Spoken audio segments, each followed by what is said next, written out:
Down on our Grex, just relax and take deep breaths. We're at 5 breaths. As I join in, all the way in, all the way out. 4,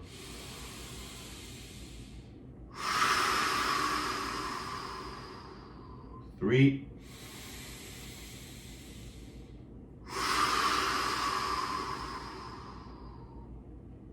2,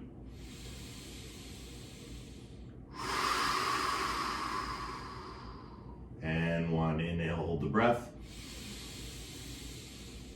And as you hold the breath, close your eyes, go inside for 10, 9, 8, 7. As I said, my name is Alex, aka Petroyama. This is Soulful Sunday. It's an absolute honor to be here. 3, 2, 1, draw your knees in towards your chest, grab hold of them, chin tucks, forehead to knees, and exhale through that lumbar spine.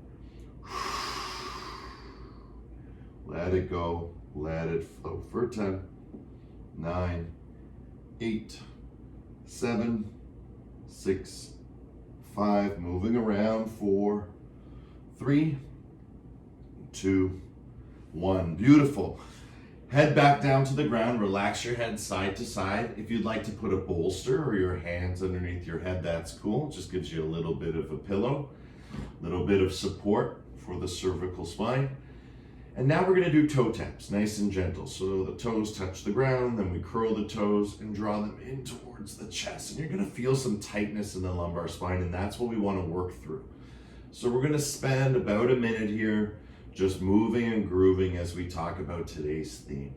So today's class is actually going to be introduced by a question that Carrie asked. And the question today is, what is the relationship between surrender and effort in the context of yoga? And this question is actually one of the perennial wisdoms. It's one of the immemorial consciousnesses of yoga because it's something that is practiced throughout time. It's actually a timeless teaching. And I don't think anyone has the answer. I think it's a living answer that evolves into modern language, into modern times, and will continue to do so. So that the yoga 10,000 years ago, the effort and the reward, the will and surrender they were discussing back then is manifested today in a same but different way. So one of the things that we want to talk about first and foremost is what it dates back to. It dates back to the Bhagavad Gita, which is the first time the word yoga was ever written. It was written in Sanskrit and it meant to yoke. And so we're just going to take a little pause there. And now we're going to draw knees into chest, curl toes, and we're going to draw the knees towards the shoulders, getting a little bit more movement, remembering the breath, inhaling through the nose, exhaling through the mouth, really working that area underneath the belly button. Really important. Remember, if we don't use it, we lose it, so our body starts storing fat there. And so this is a really important area, as over time you'll start to realize that the tailbone and the solar plexus, that area, that curl, likes to be like a basement. We like to store into it, but we want to have really clean, functional basements. Might even want to rent out our basement, get ready for the beach this summer and be able to have a really strong abdomen, right? From the tip of the tailbone all the way up to the crown of the head. And so again, if we don't use it, we lose it. So rather than make it a storage center and the body will just naturally start to store fat there, we want to use it. And so the body will naturally adapt. It won't put the fat there. It'll put it in other places where we want it, right? We want fat storage. It's very important for our bodies to have fat.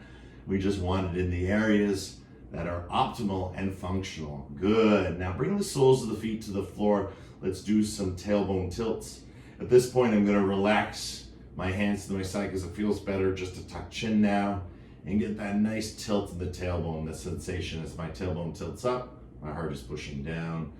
And then as my tailbone pushes down, my solar plexus and heart are lifting up. So again, another minute as we continue our discussion on will and surrender. So it dates back to the Bhagavad Gita, and it starts with Arjuna speaking to Krishna, which is basically the communication between man and God, which is also modernized even in the Hebrewic tradition through the relationship between Jesus and God, that there's this direct connection, and also between the Buddha, but the Buddha's wasn't so much a two-way connection. His was just a one-way connection. And so the source as itself is basically the consciousness for today's ceremony of Soulful Sunday. So Arjuna and Krishna are discussing matters, and what are the matters of the heart? Because he falls into despair. Chapter 1, he falls into despair, grief. Basically, in modern language, he hits rock bottom and God appears, which is, opportunity. They say we're only really truly able to learn anything than when we've lost everything.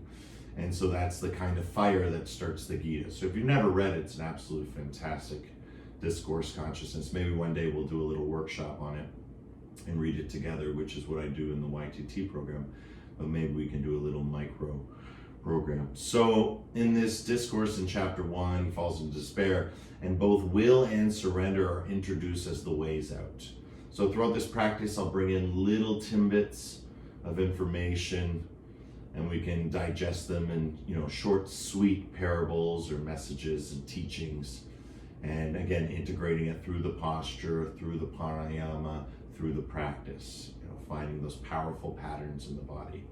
Beautiful. From here, draw your knees into the chest, forehead lifts off the ground, reach through the insides of the legs for the outsides of the feet, and then gently again, open up your legs into happy baby. And again, you'll notice my head isn't cramped like this. I'm really extending it down toward the ground. Again, think of your spine as flattening out along the floor.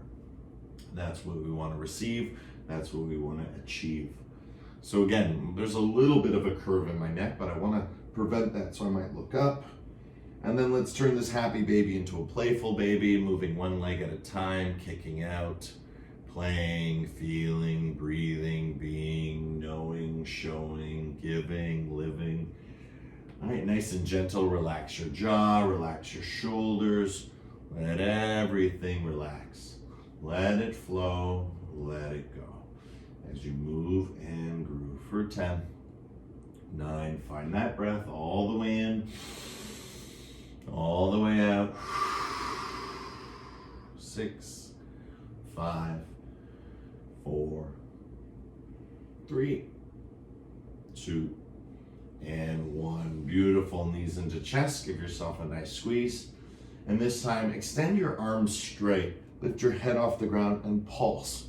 Little tiny pulses. So notice my chin is tucked, my arms are straight, and I'm kicking out from my knees, And that creates a really nice massage in the lower back as we roll it out from the solar plexus to the tailbone for 10, 9, 8, 7, 6, 5, 4, 3, 2, 1. Kick your legs straight through. I'm going to walk my hips back. We're going to come into a forward fold. So walking your hips as much as you like. You don't have to do it as much as me. I'm just centering myself for the screen. But when we walk the hips back, it allows us to go forward.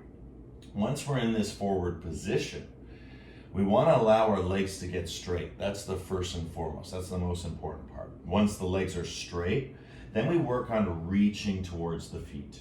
Now again, if you can grab your feet, that's fine. Start to bend your elbows. And you'll notice the tightness, just stretching and releasing, stretching and releasing. You might feel some strong sensation, and that's what you're working for, breaking through that stagnation. Good. Maybe out to the sides, grabbing the sides of the feet, bending elbows. Again, letting it flow, letting it go. And if you can, maybe even grabbing tops of the toes and curling the toes towards you. But whether the position, whether the feet are together or slightly apart, bending elbows. And then we start to body scan from nose to toes. Try and relax everything. We have a nice long hold here. Really get into the forward fold. Start our day in a good way. Forward fold, one of my favorite postures. One of those postures we do every day. Every day your hamstrings need stretching, right? If we watch the animal kingdom, they do it, right?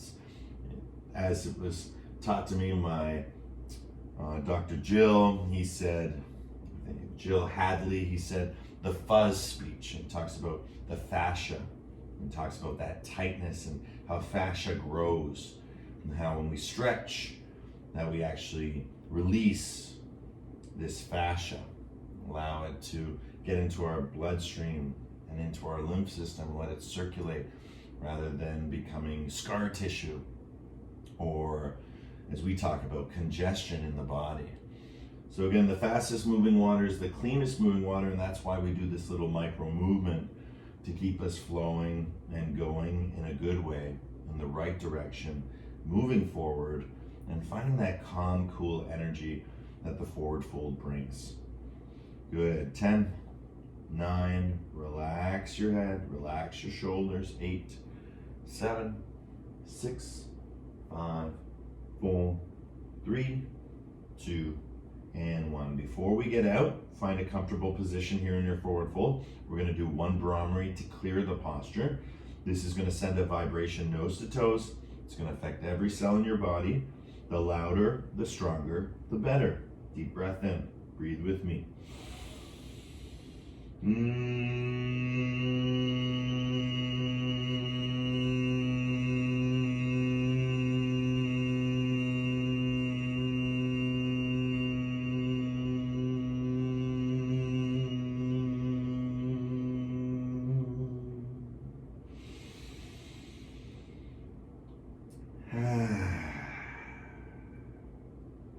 Beautiful.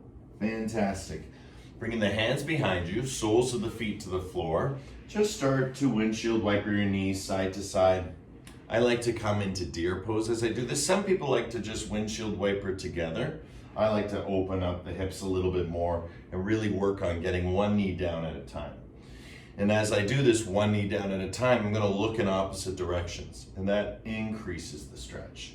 So as the knees go left, look right. As the knees go right, look left. And again, you're moving and grooving, giving and living, feeling it for 10. And remember, passing through the forward fold into the backward bend. That's how you get the most out of it. Forward fold, backward bend. So again, curling, cat pose, lifting, cow pose. So it's like doing a modified version of cat, cow, as we twist. 5, 4, 3, 2, and 1. Beautiful. From here, we're going to do reverse table, setting up our hands in different variations. First, bring the heels and hips together. Heels and hips, just pulse it. And then from this pulse, as you continue to pulse, the pulse gets bigger. The pulse gets bigger. So you're bouncing in and out. Now your arms might be getting in your way, like, oh, I'm a little narrow here. That's okay. Try curling. Curling. Haven't moved my arms yet. Curling. Lifting that tailbone. That's why we did those tailbone tilts at the beginning. And now you might feel it in your ankles and your toes in different ways. Once you have this down, now you can try different positions. Move your hands in different positions. And if you get all the way flat and you can kind of see everything looking flat, feel free to look back. Good. And then bring it back down to your heels, and then I guess lift it back up. I was going to say kick it back up, but you want to lift it back up because you're not kicking, you're lifting. Beautiful. Up and down for 10.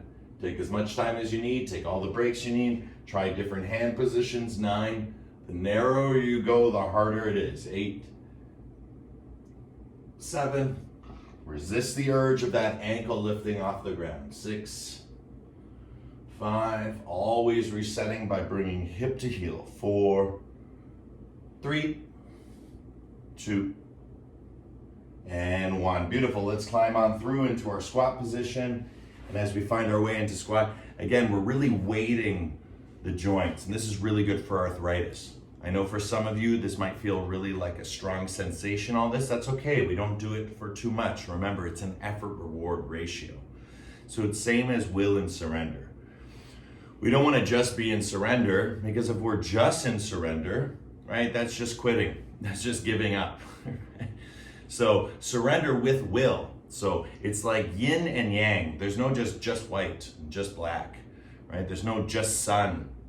There's no just moon, right? We only know about the moon because of the sun. If there was no sun, there would be no moon. We wouldn't see it. And so it's the same with surrender and will. It's the same with effort and reward, right? The one is the other, but it's almost disguised within itself.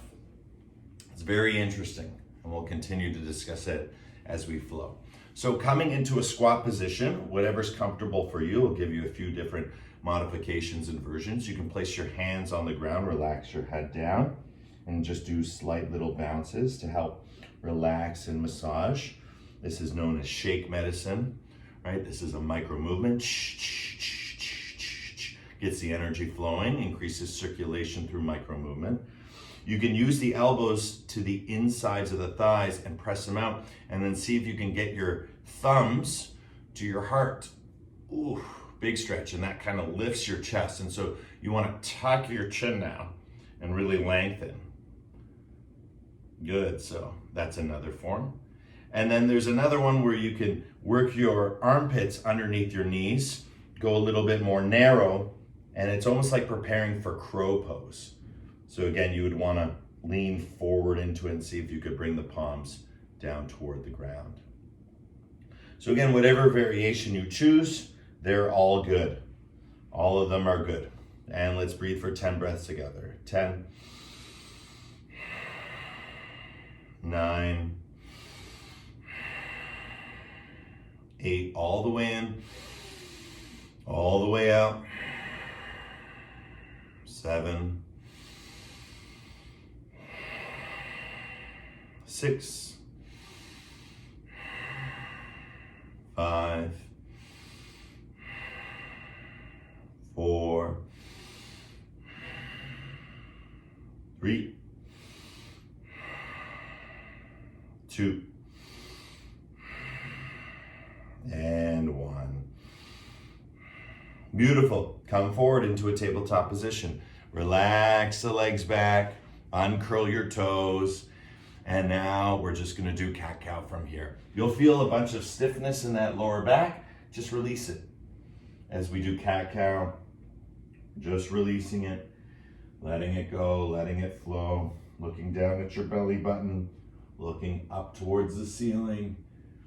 And again, you're really, really trying to arch as much as possible. And that's why I encourage as much rocking and rolling, right? Because rocking and rolling really get into all the areas that you may not get into if you just stay stationary, right? It becomes repetitive, and eventually your body sees it as old hat, right, or conditioned. But if you rock and roll, trust me when I say it, even after 15 years of yoga, I still find new areas, which is still bewildering to me.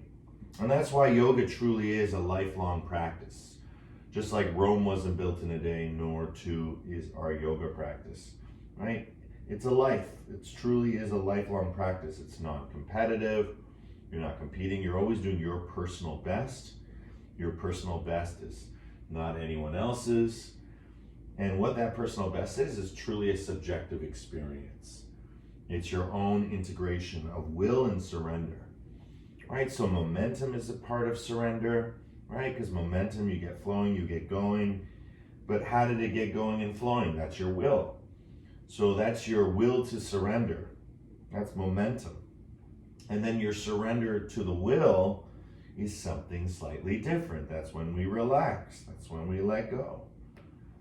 So again, relax your jaw, right? Relax your body, relax your arms.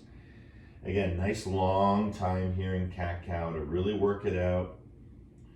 Feel, feel, feel for 10, 9, 8, 7, 6, 5, 4, 3, 2, and 1. Open up those knees nice and wide. Bring the heels to the hips. We're going to continue.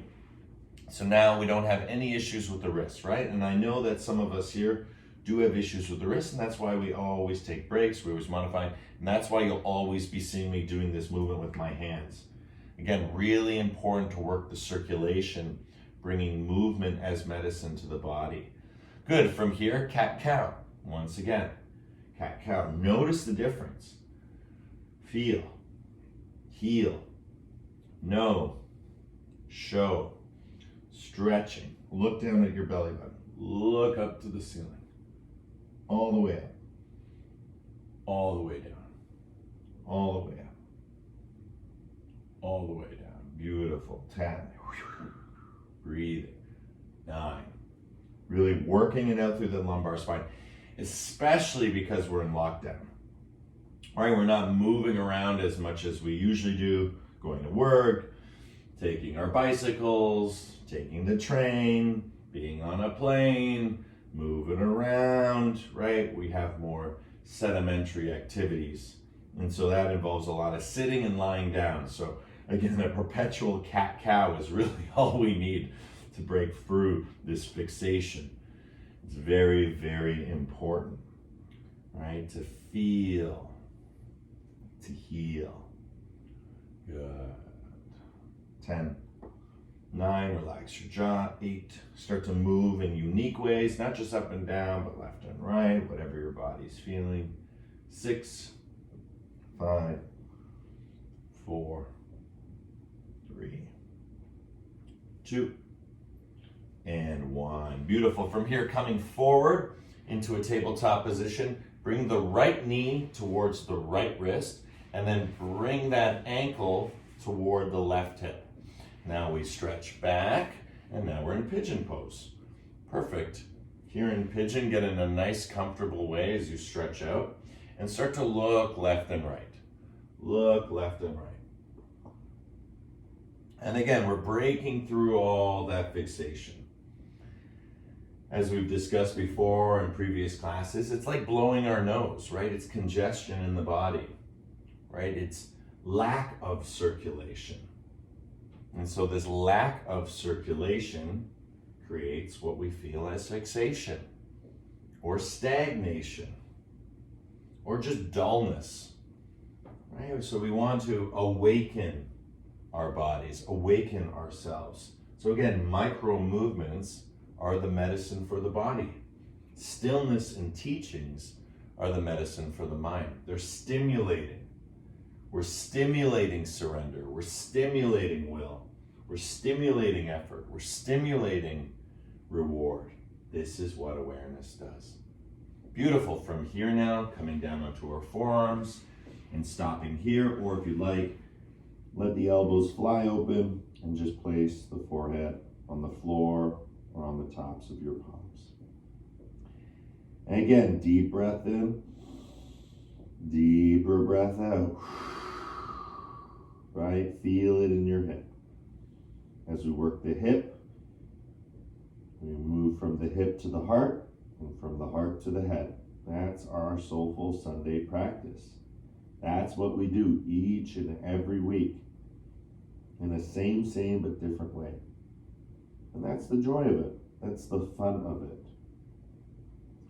And we want to play with it. We want to keep it light and bright and full of love. Because if we can't have that for ourselves, we can't have that for another. It's just faking it till we make it. And how do you fake it till you make it? Well, the true solution to that, question is that you have to make it for yourself. Once you make it for yourself, then you don't have to fake it anymore. If you have it, then you can truly share it with another. That's just how it is. So if you don't have it, you fake it until you make it. When you make it, it's because you got it. And when you got it, you keep getting it. And those who keep getting it, they got it. That's the secret. Good. 10. Really relax here. 9. Breathe all the way in, all the way out. Feel the prana. 8. Moving from crown to tailbone. 7.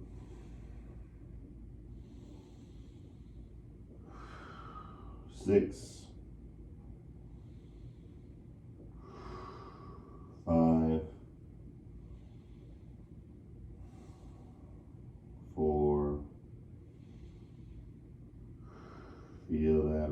to surrender, and then surrender to will. 3, 2, and 1. Beautiful. Slowly climbing up. Allow yourself to come up again. Just moving side to side. Feel that permanent lasting change we've created in our bodies. Looking left, looking right. Relax your jaw, relax your shoulders. Let everything move and groove. Good. Curl your back toes, lift your knee, come a little bit forward. That gives you the lift, and then push back, downward facing dog. Stretch it out. Again, haven't used our wrists for a while, so we should be able to do this pretty effortlessly. Being able to get into a good way, bringing the heels to the floor, stretching it out for 10, one at a time, or pushing back both ankles coming toward the ground, pulsing. 9, 8, 7, 6, 5, 4, 3, 2, and 1. Beautiful. Coming back down onto your knees, uncurl your toes, bring your left knee towards your left wrist, your left ankle towards your right hip, and then you slowly start to send that back leg back. Good. Sit up nice and tall. Lots of time to explore. Forward and back, side to side. Again, feeling the healing. Right? Move around. There's no right or wrong. You're opening your hip. Doing wonderful, everyone. Love seeing you. Love being here with you, practicing. Soulful Sunday. Woohoo, one of the longest series class here at In the Spirit. And one of the most successful. There's something about Sundays. Sunday mornings, 9 a.m. And this class was started by my mom. And then it was carried on by me. And then when I started traveling, I passed it on to Kat. And then it came back to me. And now it's being shared by me and Mom. So it's really, really fantastic just in this little lineage. And a lot of you have been there right from the beginning, which is incredible. So thank you for all your support, especially as we start the new schedule. Right, we had to cut back on some classes, but this was not one of them. And it's beautiful because of your support. This class continues to remain strong. All right, let's come down onto our forearms. Stay here, relax head, or going all the way down. Elbows out wide, forehead to the ground, or on top of the palms. And just relax. So this is where we start to feel the difference between relaxation and surrender.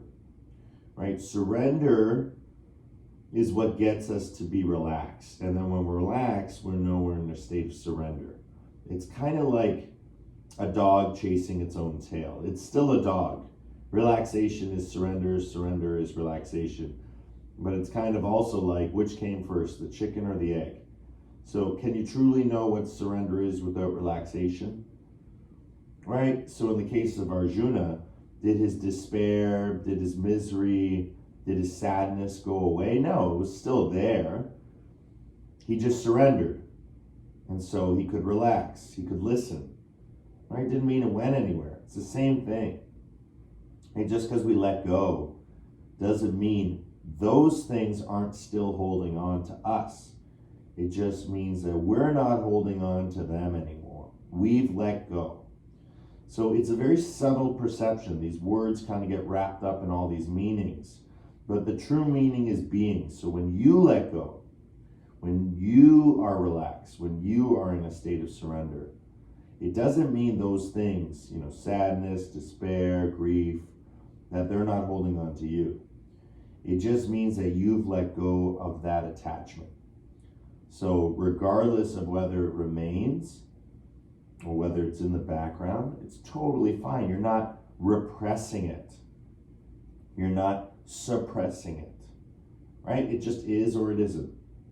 And that's something that you can accept. It's a very subtle consciousness, but that's why we practice yoga, because we really get to experience it through the body, through strong sensations, and through the mind, through a wandering mind, or our thoughts, or our expectations. Good. 5, 4, really relax it out, breathing and being. 3, 2, and 1. Beautiful. Slowly coming up. And as we come up, look left and right. Feel, feel, feel. Getting into a good way. Such a wonderful way to stretch. Feeling that permanent, lasting change. Good. And when you're ready, curl back toes, lift the knee, come forward, lift the other knee, float, and then send it back into downward facing. Again, walking it out or pulsing it out, whichever you prefer.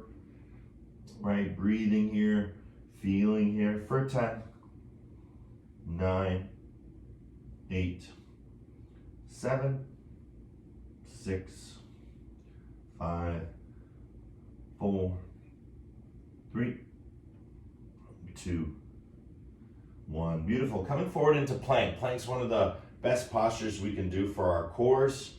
If plank is too much, you can always come down into forearm plank. Or you can just lie down if it's just like, whew, too much, right? Just lie down.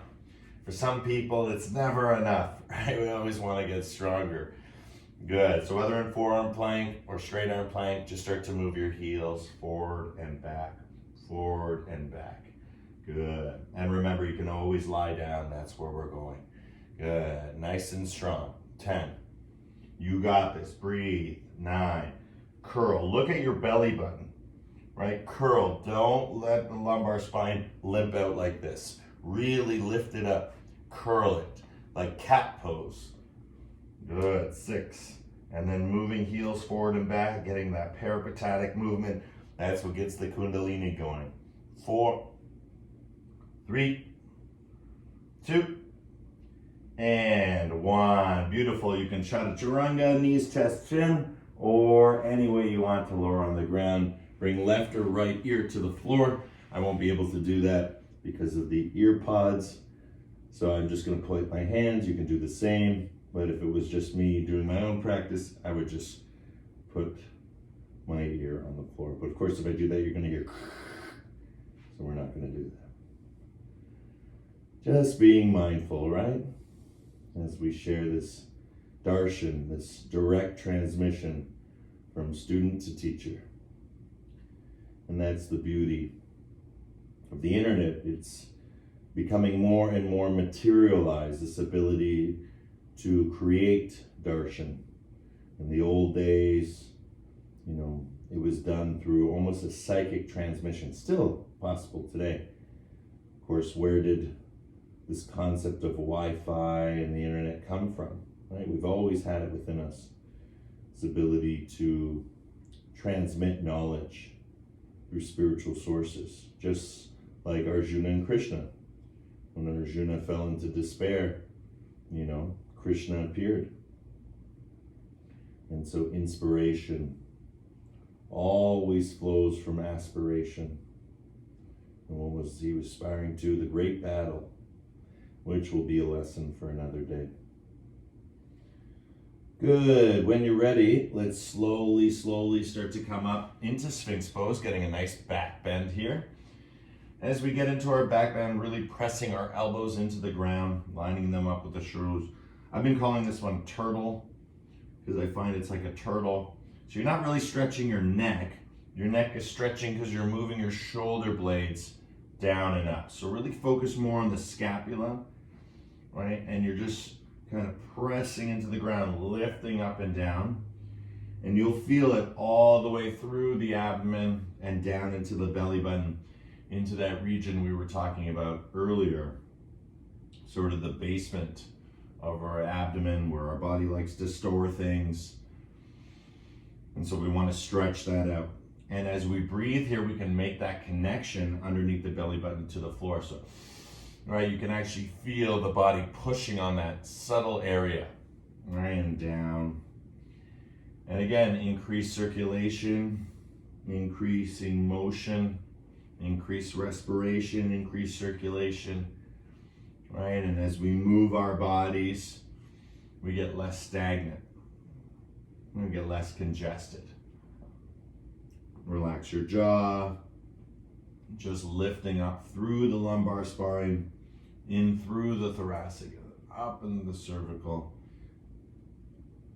Bringing that tailbone down toward the ground. Again, don't really squeeze your glutes here, just relax them. But you may feel them firing involuntarily, or maybe you fire them a little bit to really lift up. That's okay. Everything's okay, right? It's a creative expression of your form, of your back bend. Good. Now let's make the movement a little bit bigger. Let's relax down onto the ground, forearm to the ground. Before we do, we'll do one stretch. So your right arm goes out to the right side. Your left arm comes like a push-up position by your shoulder. And then you literally take your left leg up and over and roll it over that arm. I like to move it around. The left leg stretch. Oh, get it all through that side body, that side kinetic chain. And just moving it around, feeling it for 5, 4, 3, 2, 1. Good. And change this time. The left arm stretches out. The right arm comes into a push-up position. Again, shifting over, right leg lifts up and over. Right, you could be here and just play around here. Or if you can get it to the floor, I like to explore and just move it around. Oof. As soon as I do that, I can feel all sorts of things going. Right, that's a good thing, not a bad thing. Just be aware. Just notice.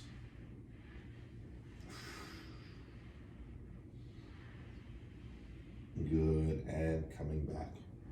Fantastic. Once back, just forehead to the floor. Bring your heels towards your hips and just pulse them towards your hips. And that's it, just like this. And then windshield wiper them side to side. Just moving around this area, unlocking it. The back side of the body. Good. Now from here, keeping your ankles up in the air, fire up your glutes and bring your elbows together. And when I say bring your elbows together, of course we won't be able to unless you're a contortionist. But by bringing the elbows together, it lifts you up. And then keep pulsing, keep trying, and lift and feel. And bring your heels towards your elbows for 10. That's it. This is a modified version of bow pose. 9. Lift, lift. 8. Remember, you can take a break at any time. But rather than give up, try giving in and coming back. 8. Good. Relax your jaw. 7. Breathing in, breathing out. 6. You got this. Just pulsing those elbows, trying to get them together, bringing those heels together. 5. Heels and elbows together. 4, 3, 2, and 1. Lift up, push back, child's pose. Beautiful work, everyone. And stretch it out. There's the effort reward. There's no better feeling. Maybe during the first child's pose, it felt hollow or it didn't have that magic. Now it does. You can feel it. And as a yoga teacher, we set it up that way because we use it as a counter stretch. When we're counter stretching, the body goes into this natural aha, like, oh, that feels so good. Right? It feels so good because it's the opposite. Right? It feels so good because it's just a natural complement. It feels so good because it's different. We love variety. Variety is truly the spice of life. And that's why when asked, why do we have so many yoga postures?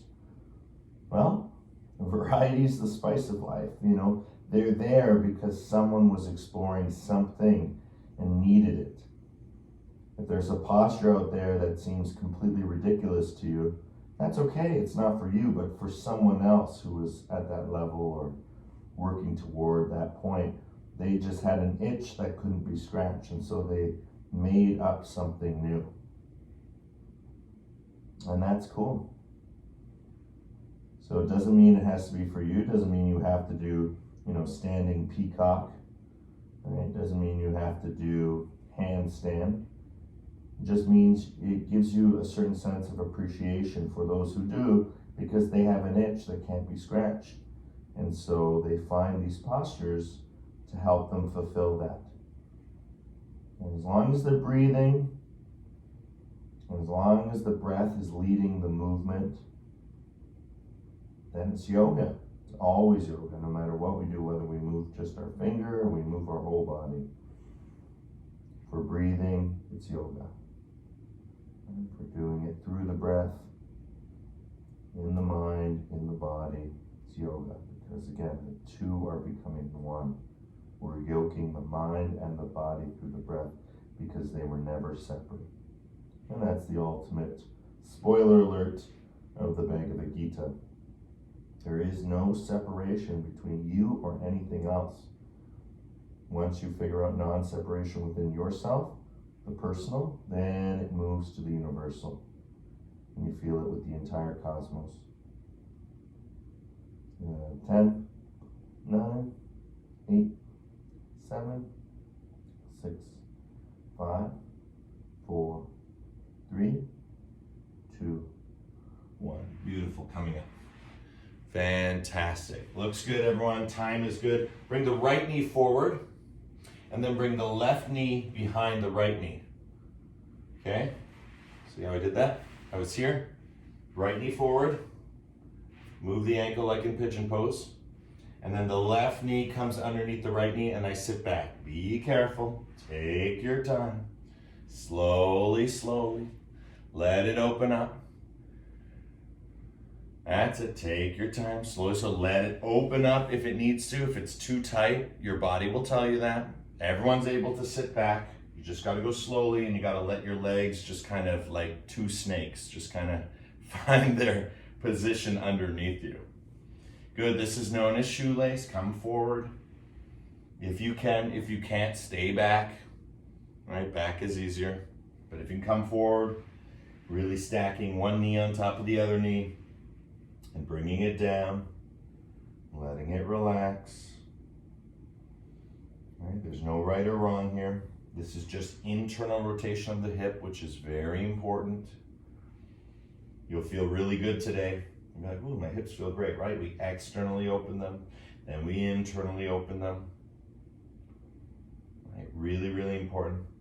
We've also done it in a straight way with our forward folds and our squats. So ultimately, we've worked a lot through the hips, which is very important, especially for morning practice or evening practice for that matter. Actually, all practice. The hips are just awesome. The hips are great. Place of immense complex, structural complexity. And so we really want to give it the time it deserves, right? It connects our upper and lower bodies together. And of course, there's a whole lot of pain and trauma in the hips, right? We have our visceral system, our digestion. 95% of all our serotonin is produced in our gut. Despite what we think, being happy is in the head, right? Only about 5% of the serotonin is produced in the head. Most of it comes from your gut. There's a wandering vagus nerve in your body.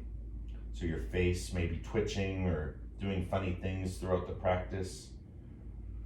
Like in poker, right? There's a poker face. In yoga, there's a yoga face.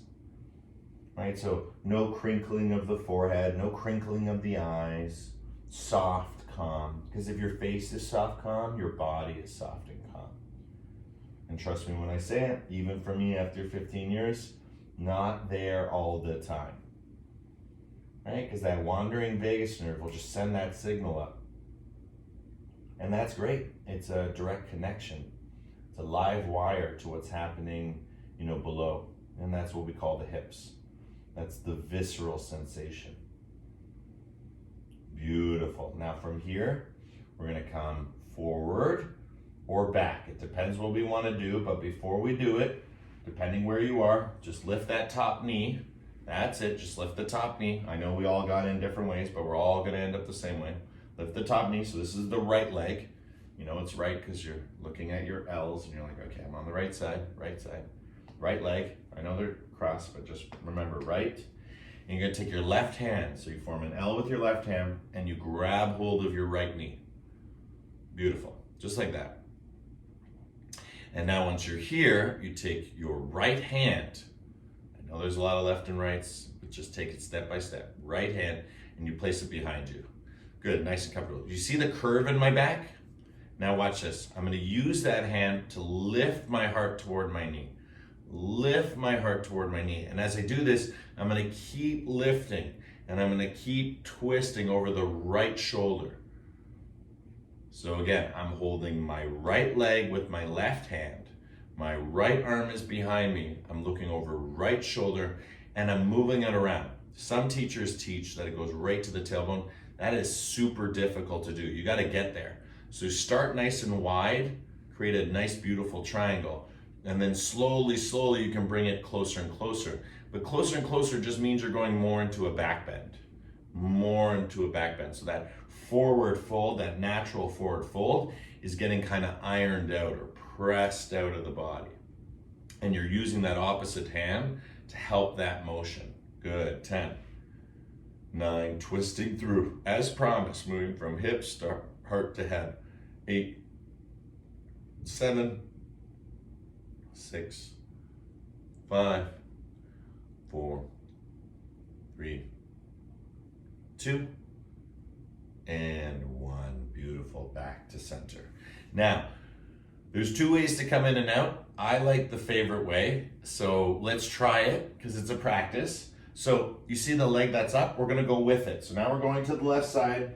We're gonna come all the way around into a wide-legged split. So now you can look at the screen and you can look at me through the screen, right? You're upside down. That's it. Hey everyone, nice bums, where are you from? You know what I mean?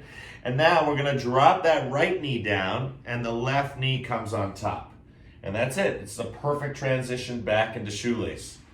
Aha! Nice, Carrie. I like that one. See, that's why it's a practice. It's a ninja move. It's a ninja move. So for those who got it, you're in it. I'm going to show the other way.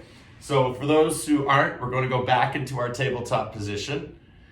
Good. So face the screen again with me. Back into your tabletop position. Don't worry, you'll learn cool yoga ninja moves in time. Some of you have been with me for a long time and you've been practicing it for a while. So again, left knee comes forward, like in pigeon. The left ankle comes towards the hip, and then the right knee comes underneath, and then we sit back. Again, take your time. Let the legs do what they want to do. Mine stay on top because I've practiced for a long time. But again, it may go like this. That's totally fine. It may even be like this. That's fine, right? That's all the same posture, right? This is called shoelace. And this gives you an internal rotation of the hips. So again, coming forward now, whether you did the cool ninja move, which I'll just show off for a quick second. Hiya. Hiya. And you go in and out of the positions. Don't worry, once you get practicing with me over a while, you'll figure it out. But it's just a flippy and it gets you out. So now we're here.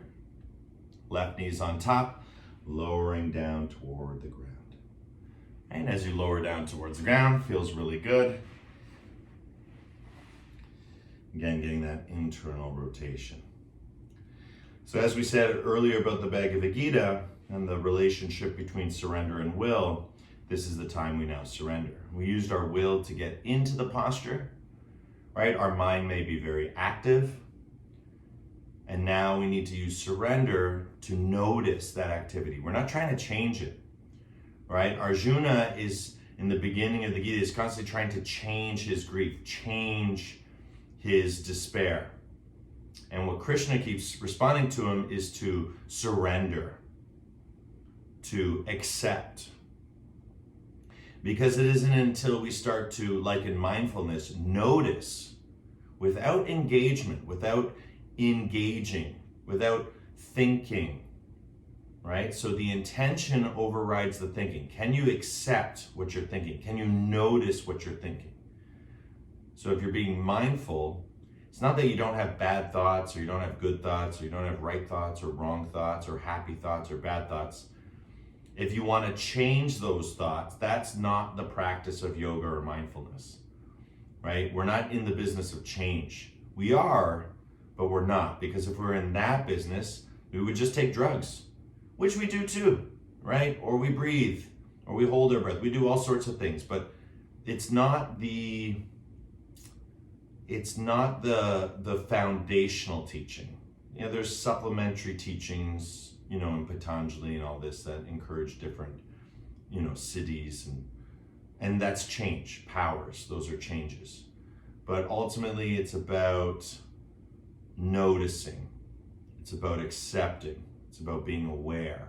And so by doing those things, the change happens naturally. And that's what happens in the discourse of the Gita. Beautiful. 5, 4, 3, 2, 1. Slowly coming up.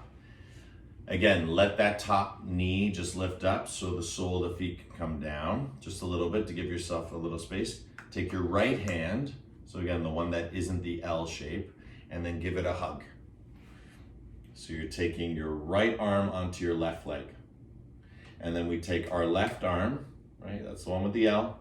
And then we place it behind us. We look over left shoulder and we start to twist. So again, I'm in that forward fold and now I'm bringing it into a backward bend. It's a subtle movement. So now you're looking at it from the front angle. Last time I showed you from the side.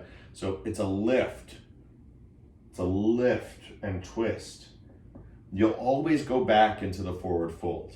So you want to lift and twist through it and breathe.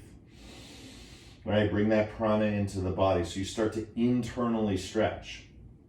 Remember, there are better exercise classes, right? Yoga is a great exercise, but it's not actually an exercise. It's a spiritual exercise, which negates the exercise part, right? It's actually for your spirit, right? So fill yourself up with spirit, right? The spirit is the breath. The breath comes and goes, but it never leaves, right? So being aware of the breath,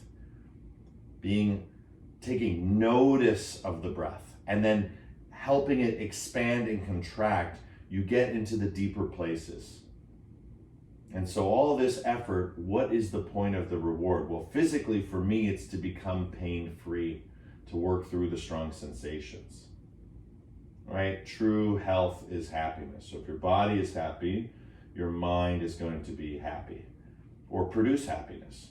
Or your gut's going to produce and bring more serotonin to your body, help regulate your mood, help with sleep, appetite, all those things. Beautiful. 10, 9, 8, 7, 6, 5, 4, 3, 2, and 1. Beautiful. Coming forward. Don't worry, no more ninja moves. You're good. Just uncurl your toes. Again, I'm just moving to the side to give you the side angle. Yep, we're doing perfect for time. Hands on your knees, lean back, and then just let your feet come off the ground a little bit. Okay, point toes, curl toes. Just get yourself nice and comfortable here. This is a position we work with a lot in core class. If you're interested in getting stronger cores, more stable, join me on Thursdays. We do this incessantly, lots of movements. All right, so here we go. Curl your toes, let go, and slowly, slowly just hold for 10. And see if you can hold for 9. And see if you can pulse. 8. Getting strength in that lower abdomen. 6. Nice and small. 5. That lower belly button region's getting worked. 4, 3, 2, and 1. Best part. Roll back, kick back. Nice inversion. So once you're in the inversion, hands on the ground, hands on your lower back. Just let your legs do whatever they want to do behind you, right? They are free to express themselves. I'm just going to center myself for you so you can see me. There we go. And again, legs can be straight. You can do full halasana. You can be up in shoulder stand, right? You can be in snail, right? Whatever it feels right for you. This is your variation of the inversion. And of course, an inversion by definition is every time our hips are above our hearts. It increases the circulation. Good. Breathing here, feeling here for 10, 9, 8, 7, 6, 5, 4, 3, 2, and 1. Relax it out and Shavasana. Beautiful work, everyone. Eat up as much space as you can. 5-pointed star. Really expand. Your spine is on your yoga mat, but your arms are opening up beyond it. Your legs opening up beyond it. And so we want to squeeze our glutes and just release that energy in the tailbone. We all have it right now. We want to release it. So squeeze glutes, release glutes, squeeze glutes, release glutes. And then squeeze our thumbs, the mudra of the mind, release. Squeeze our thumbs while we squeeze our glutes, release. And now we want to squeeze our thumbs, squeeze our glutes, and squeeze our face, and then release it. And then one more time. Squeeze glutes, squeeze them like you just bit into a lemon. Squeeze your face, and exhale with a sigh out. Relax your head side to side. Right, just be here now. And when you have arrived, all you're doing is breathing here now. So being here now means you're breathing here now, which means you're alive. And if you're being mindful, then you're noticing your breath, your body, and your mind becoming one in oneness.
Just letting this beautiful integration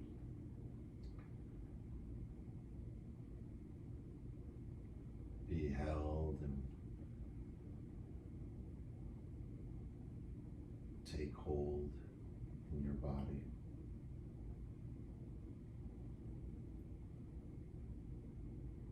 The less you do, the more you will perceive.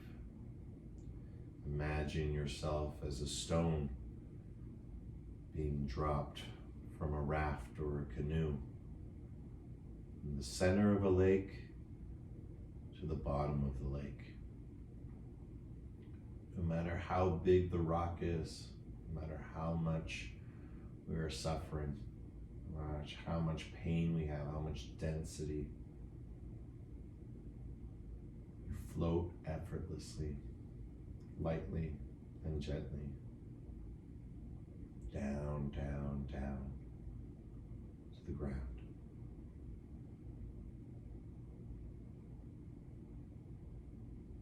And so our final teaching for today will be the analogy or the metaphor that this floating down, down, down, down, down of the stone in water. This is surrender. This is the sweetness of surrender. This is what surrender allows us to do. It doesn't have to change the stone. We don't have to change ourselves. Don't have to change our trauma or our pain because we can't change our past. All we can do is change our present, which is bringing ourselves to class, which is getting on the raft, the canoe, going to the center of the lake, and letting that pain, that suffering, that stone be released. And that's our Shavasana. That's the state of surrender. That the less we do, the more we be. The more we be, the more we receive. A gentle journey down within ourselves.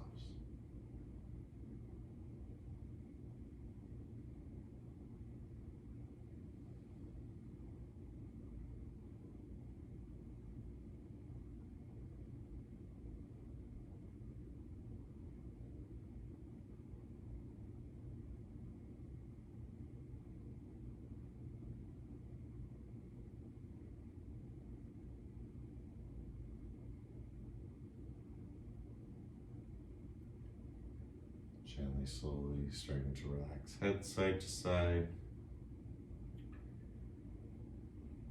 Twinkle fingers like stars. Awaking from this awakeness. If you had a rough night's sleep, you're more than welcome to be here longer. We can have an adult nap time or really profound meditation, whichever you prefer. But whatever you're doing, just roll on to left or right side and come up to a comfortable position. If you're ready to move on with your day, bring the ankles underneath the knees, or if your hips are open, which they should be, we did lots of hips opening today, you can bring the ankles more towards the tailbone, and then you start to bring the palms together. Okay, creating energy, warmth, and draw it up over our heads, and back down over our hearts. And then we'll go really, really fast. Waking from our awakeness, stimulating our motor sensory, somatosensory. Our brain is getting very lit up through the haptics of our hands. Our homunculus is very happy. For 5, really fast. 4, 3, 2, and 1. Let it go. Feel that beautiful energy moving within you and all around you.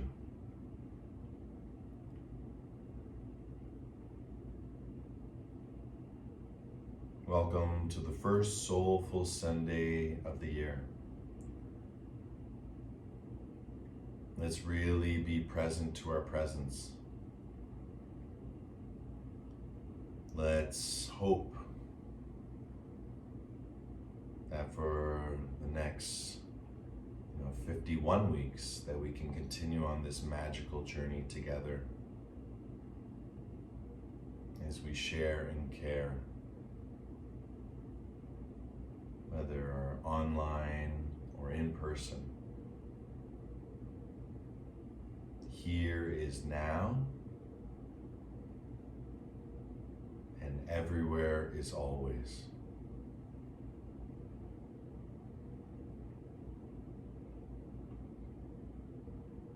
And let's close our practice by either using the Brahmari, the strong hum, or the mantra Om, which is the external Brahmari, as we slowly close the palms together over our hearts. Deep breath in.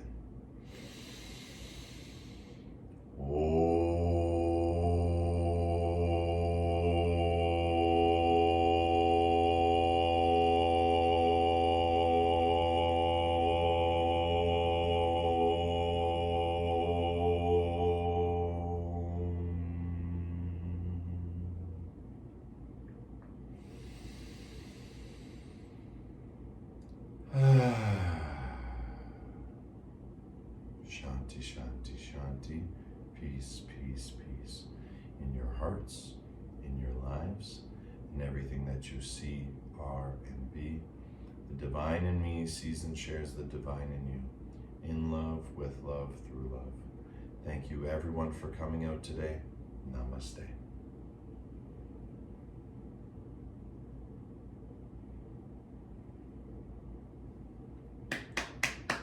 Yay! Beautiful class, everyone. Thank you so much. Loved it.